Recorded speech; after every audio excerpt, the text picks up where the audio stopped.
เอาสีแดงแซง แต่ว่าจี้เข้ามานั่นคือแล้วครับสีแดงเนี่ยว่าจะไหนตรงมาหนึ่งยังบ่ตรงจี้เข้ามาแซงเข้ามานั่นก็คือแล้วประกายกันพี่น้องทั้งสองแก้วอยู่ทางวันหนีออกมาได้หรอไปผ้าบ้านหน้าโคกาวป่าโอ้เล่นเขาวันนี้บงโบสบายดีพี่น้อง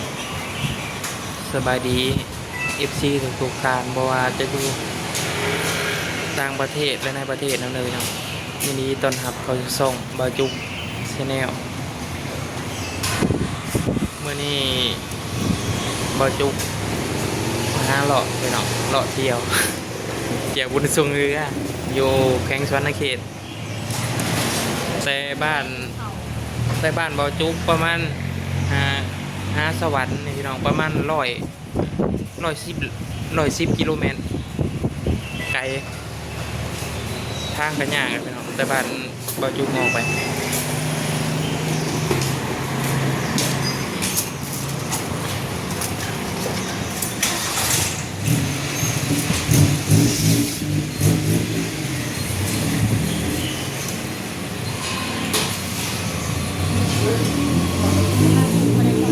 ถ้าก็มาแวะกินข้าวพี่น้องอยากข้าว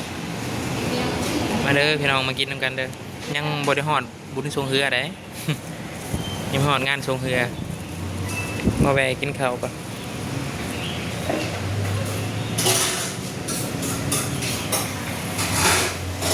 อาหารก็ชิประมาณนี้นะครับ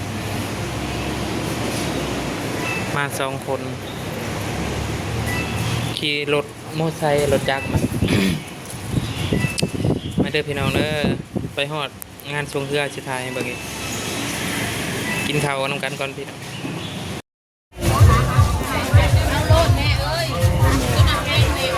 บรรยากาศตากแดด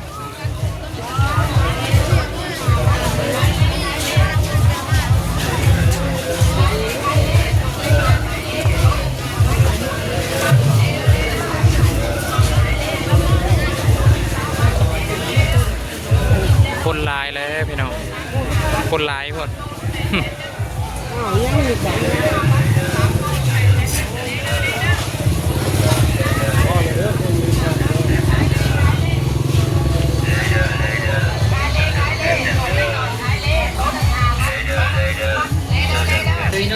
และที่สำคัญตอนนี้ผู้ใดที่ว่า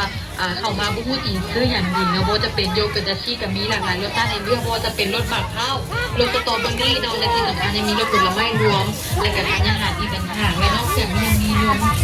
สดพร้อมดื่มเนาะหรือว่านมเปรี้ยวพร้อมดื่มเล็กน้อยแดด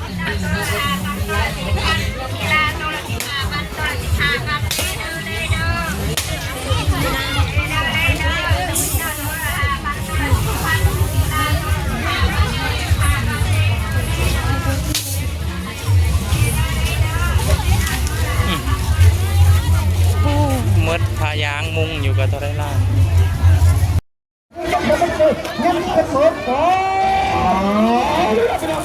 พี่น้องทั้งบ้านทาดันน้ำตาจะมีออกมาอยู่ทั้งฝั่งครับเลยจะมีมาเลยบ่หนีบ่ทันได้เพื่อนดันครับน้ำตาจะมีหนีบ่ได้น้ำมันได้แก้วพี่น้องทั้งแก้วอยู่ทั้งวันเสือทุกเดียวออกมานี่เข้ามาแพ้เข้ามา2 1แล้วแก้วหัวสลับตื่นแก้วเสมอกันนี่เบื่อดันครับวันจะได้ถึงไหนก้มใหม่น้ำมันได้แก้วพี่น้องมาเจ้าแก้วหนีออกมาได้รุ่น30 ปลาย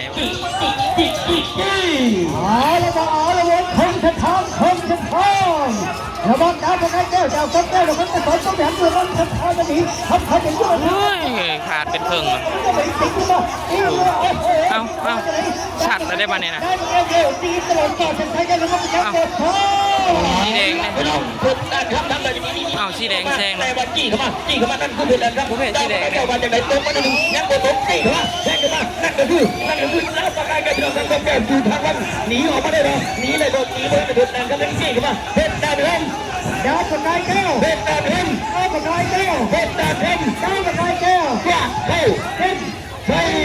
อ๋อสีนั่นชนะเก่าเบื้องพุ่นชนะ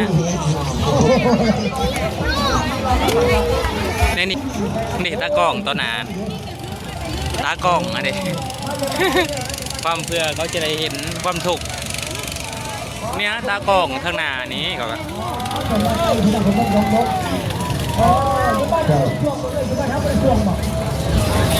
ได้เงินได้ไหมวะ ได้แล้ว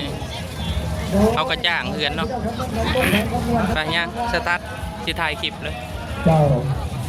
ที่อยู่แคมป์ของพี่น้องอยู่บนเป็นทางมุกดาหาร บ้านทาดานเมืองไทยพุทธ ลุมสะพานเลยนะบอกไกลไปเขาสะพาน แก้วเมืองบ้านจอมแก้วนครสวรรค์เพื่อที่เขาจะได้กันได้ เป็นมาในประเทศ เพื่อเจ้าทักไทยโอ้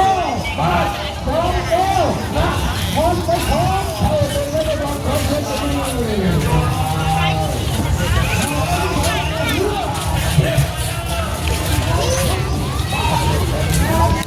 เลาะจนเมื่อยฮะก็เห็นเหือพี่น้องแดดก็แดดโอ้ยเกี่ยวข่าวกับฝนตก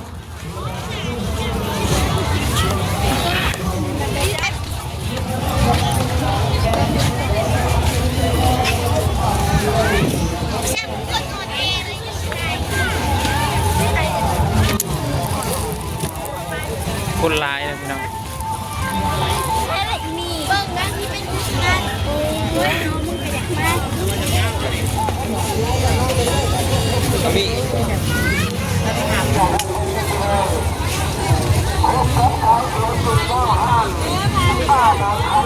หน่วยชิมหา มะขาวน้ำหอม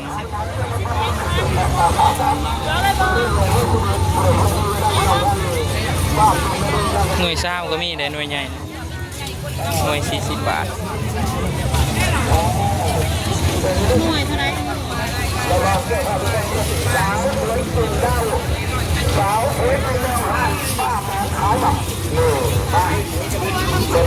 เอาไม่ได้อ่านตรงเลยหน่วยละ3,000หัวแรง3ก็มา ข้าวน้ำหอม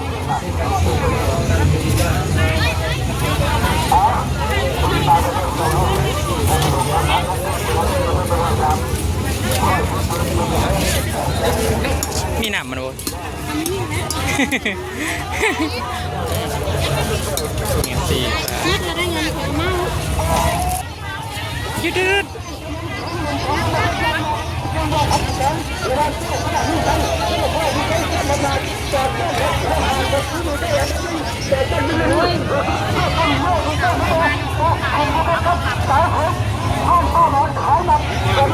สัตว์อะไรเลย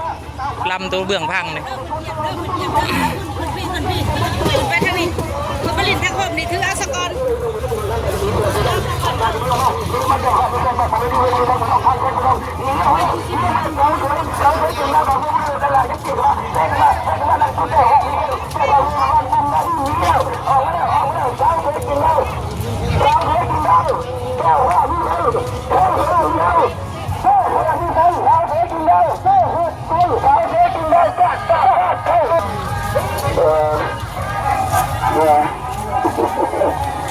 โคตรแดดเลยพี่น้อง มา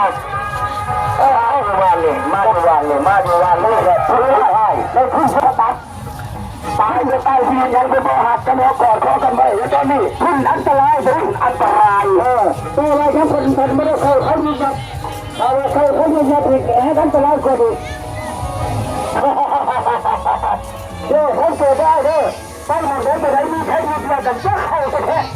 มันอันตรายไปไหนไปไหนอันนี้มันคุณอันตรายตายจะโดนยิงอันตรายของเติบโตให้ผ้าบานหน้าโคก้าวฟ้าของเล่นของเล่นนี่เป็นเพื่อสายหัวสตาของประธานเกิดเกียรติพัฒน์ได้หัวทั้งสองนี้ได้ต่อหอใจเวลาบอกคือบอลบอกไปวันที่จุริยา อย่าเบิ่งเงินแพ้เมืองผ้านะเฮ้ยย่าง จำมาคงเหมือนทุกปี แดดคนเด็กทางนั้นมุกดาหาร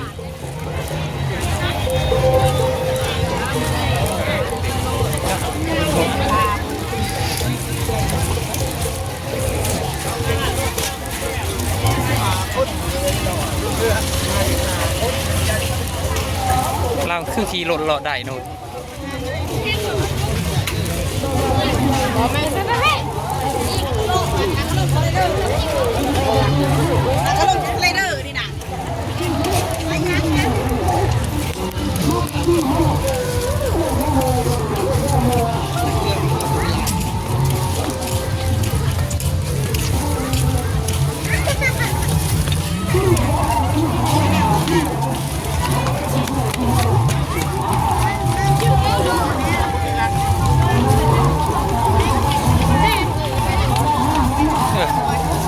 ผมกลางกันผม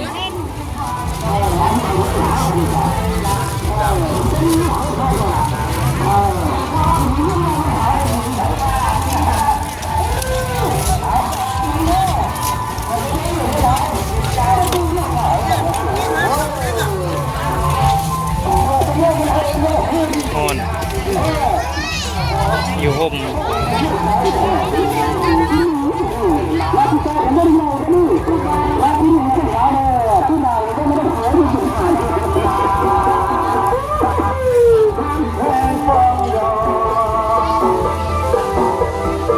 เอาเรื่องเผื่อจะโตไปเราเป็นเผื่อ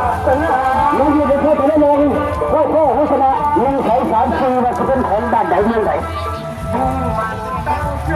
ไม่ได้เลยเขาจะเป็นว่าพญาเพชรจะรีบนาทีนึงเอาทั้งพักแทนกันจะได้ไปเปิดน้องไปให้ทางเมืองเพชรไม่ยักษ์เพชรเอาทั้งเพชรก็ได้จะตัด โมสิพันนี่คนอย่านางคือกันนะฝึกมาตามกำลังศรัทธา500,000 2,000 10,000 กับปฏิแปลว่าด้วยศรัทธาญาณโยมตามกำลังคนได้เงินใบงามๆใหม่ๆมาโมทนาเอามาหับน้ำมนต์ก็จะไปผูกแขนยับเข้ามาใกล้ๆยับมาใกล้ลูกยับมาพี่มาล้างมือใส่ดีนางหนังนี่นะ มันย้อน กั เส น ก จุงปฏิบัติคนอย่านางผูกแขนน้ำปัญญาผูกบนเด้อจนน้อยก็ได้แม่ยังน้อยนี่น้อง แดดเลยเนาะ ควรจะนั่งกันบอกมาพากันมาหลายอย่างนี้สมัยนี้เนาะว่าหอดไห้หอดนาหอดโถหอดสวนหอดงัวหอดควายมาเบิ่งบุญ